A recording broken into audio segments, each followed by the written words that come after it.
Finally, we got to work to take care of the reel, first reel. We're working on it right now.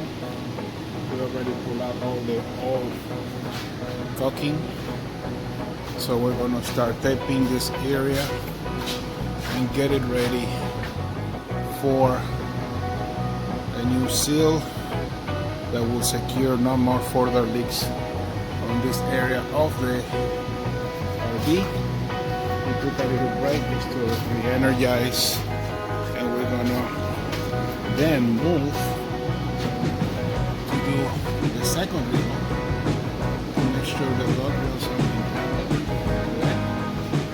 before the day ends, and that will put us in a position to have the leak issue handled as it should.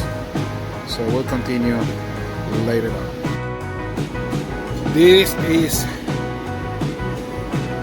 the ending of line number 1 by doing the sealant of the entire reel. Water. First reel. I'm very happy. It was a long time. It took a long time to get here handling other issues with the RV, but it looks amazing, and no water will ever come through here.